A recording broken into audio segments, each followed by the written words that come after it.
What's going on, y'all? It's your boy Juggalo972 here. So, the video title says it all. No more psychopathic album remasters. Why? There's a bit of a few things that made me go to this decision. Number one being this. I've literally run out of stuff that YouTube will let me put on without copyright striking it, or just let me rephrase that, without copyright just taking it down. I know psychopathic is like, I don't give a fuck if you put our music on there, shit, but the record companies do. The record companies who own the rights along with psychopathic as well. That usually goes between albums like the Malenko, Jekyll Brothers, which is funny though because Juggle Brothers in some countries for my channel is actually available. Freak Show just recently became available. I don't know when they decided to drop that block, but it's available now on my channel all over again. ABK's Hatchet Warrior is. I was considering doing Dirty History. I was also considering doing Road Fools. However, even with all that, nothing solidified that most recently with me trying to put up Monoxide's Chainsmoker. I've tried many times to try to put that back up there, but Warner Chappell keeps just knocking it out immediately. And I don't think it's necessarily just the rights of record companies that do it though. It's also YouTube itself.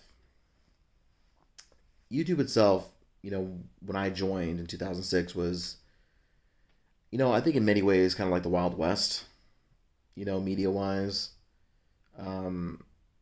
It's become super corporate. It's also become... everything has to be advertiser-friendly nowadays. Not just, for that, though, but it's at the same time, there's also this need for things that are popular to be on the algorithm. Now, for all the 18,300 plus that are subscribed still to this day, I love every last one of y'all, and I thank y'all so much for subscribing to the Pot of Positivity. I really do. I'm grateful.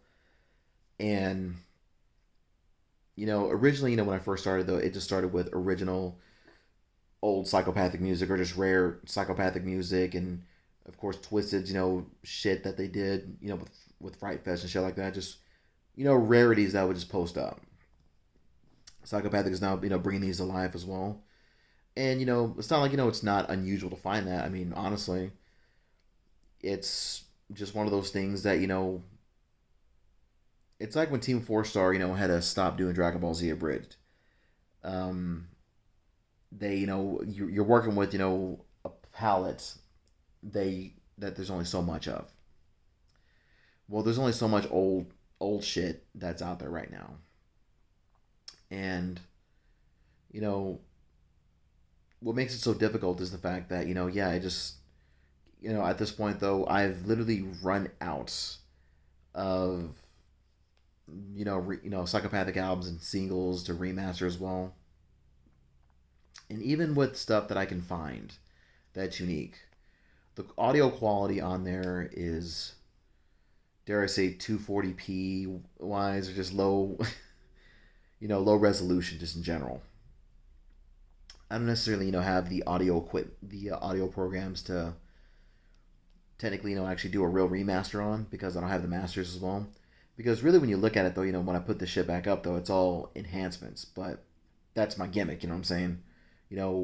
Putting out classics that's not owned by me, but owned by Psychopathic, but also owned by the record companies that own those rights, or that are within their rights to take it down to whenever they see so.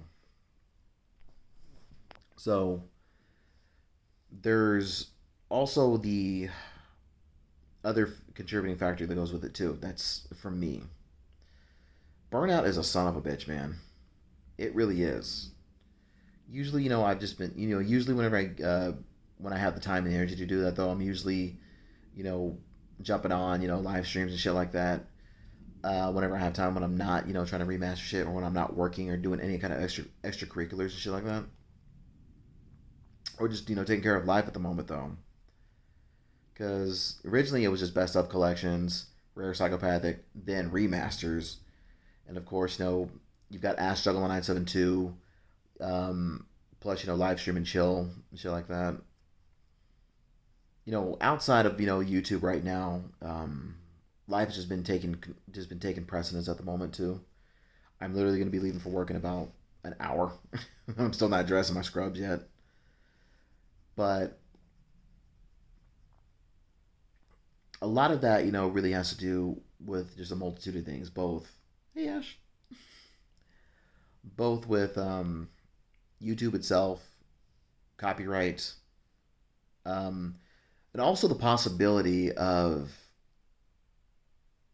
if anything, should anybody who own the rights to the stuff that I post that I put up, specifically a remaster, because I know Psychopathic wouldn't want to put it down, but you've also got Island Def Jam, you've also got Warner Chappell, you've got um you got Hollywood Records as well, from Disney, with the Malenko.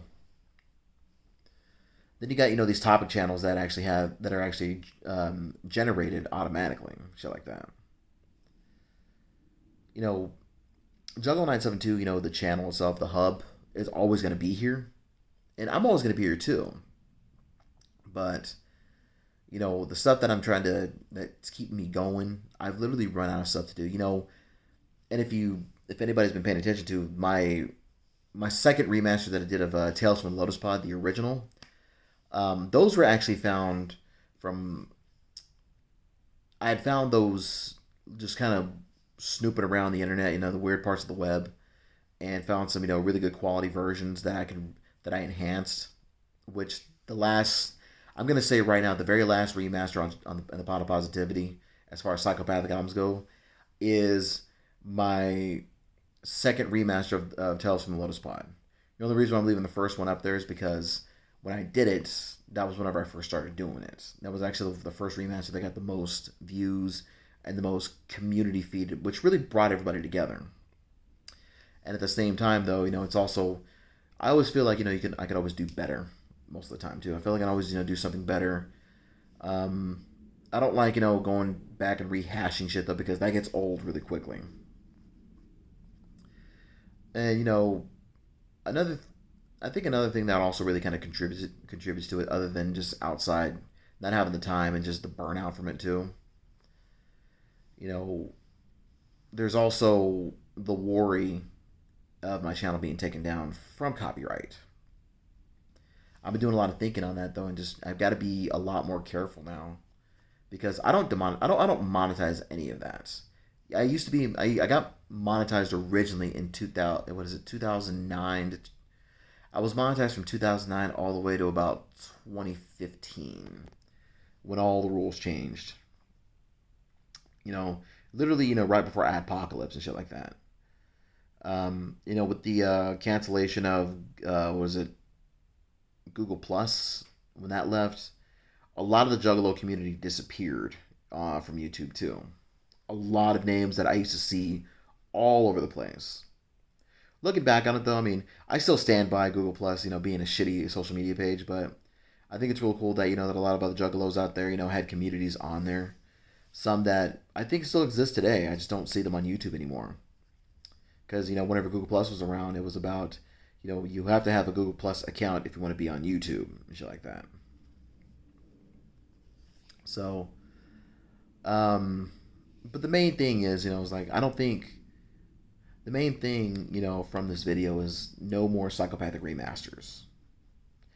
And if anything else, if I'm doing any kind of remasters and shit like that, though, because of how YouTube's landscape has drastically changed, I've got to be able to adapt to that too. If my channel's gonna have to be, to adapt to it, plain and simple. So, I think, a lot of, with the pot of positivity now, what Juggalo972 is going to be focused on is mainly community at this point. Not like it hasn't been to begin with, but community, more community driven, more what's going on with shit though. And I'm not going to be converting the channel into a drama channel. I leave that to everybody else. Yeah, I mean, I don't mind having opinions on shit. I don't mind even being invited to, to chit chat about shit like that too, because I always have, a pretty good, TED talk with everybody too. I've got, I like to think that my reputation, in the Juggalo community itself, though, speaks for itself. Um, Other than that, there's really nothing I can really say other than with the my what I was doing beforehand. I don't think it's not gonna cut it anymore, and that actually puts my channel into very risky territory of being stricken down to. Then Juggalo972 plays didn't really get the support that it needed. I've tried, because there's such an influx. Even before the pandemic, though, it's still going on right now. Even before the pandemic, there was such an influx of channels because we were all quarantined for a while. We could only go out in certain spaces and shit like that. Though it may happen again. I don't know. But Juggalo972 plays itself, really, both, because I promoted it not just both on YouTube, but I also promoted it on Facebook as well. I even had a Twitter that tried to promote it as well, and about 175 of y'all, sorry, about 175 subscribers, who watched it. It doesn't really reflect the views that I had on it because I try to be as consistent as I could, but like I said, real life took over. So, I mean, what else can I say? So, no, this isn't the end of Juggalo972, both the Pot of Positivity and Juggalo972 plays. But for right now, just know that I'm still going to be here. But for the time being, I don't think I'm going to be nearly as active putting out material or putting out, just content in general. Because, right now life is just taking precedence at the moment, though. And and I just need a break. I've been trying to get myself, to try to figure out what I want to do, with this channel too. What kind of new things I want to do. I do plan on continuing a live stream and chill. I do plan on continuing just to be community, active with the community and shit like that though. Just chopping it up with everybody, especially the last live stream that turned into an impromptu interview with DC Fago guy, which I say that was probably one of my most favorite interviews that I ever did, and it was impromptu. So that, and you also doing with Beastmaster and everybody, all the brothers over at Carnival Spirits and Inches in Action, all good folks too. I can't put them over enough. So that's right now the current state of Juggalo972. Pot of Positivity and Juggalo972 plays. Yeah, that's basically it though. I mean, I really don't want to just sit there and just keep rehashing shit and what I was doing recently, with remasters. It's risky. It really is. Oh yeah, and it also gets blocked in other countries too. So it could be. It's also one of the reasons why some of my views really don't get nearly as much as well. Because copyright does block it in some countries as well. But yeah, but I always tend to tell everybody I support the official releases too, because I put it out there, including the remastered download links too. I don't sell any of it. I just put it out for free because I know the fam appreciates it because that's how Twisted says it ain't nothing but love. But yeah, other than that though, I need to get ready for work. Just wanted to drop this little vlog out for everybody. If y'all have anything y'all want to put down in the comments too, please. I encourage every last one of y'all to put something down there. Some criticisms. I'm not immune to criticisms. Don't be a fuck ass about it though. If you're gonna be a fuck ass, I'm just gonna put you on this block. Put you on the block list is about as tall as me in terms of pixels. I'll tell you that right now. Other than that, yeah, that's basically it. Much love, peace, God bless, be good to each other. Thank every last one of y'all. I love every last one of y'all. This divide doesn't divide me, gets anybody too. Most importantly, though, the pot of positivity is a hub for all of us to come together. Peace.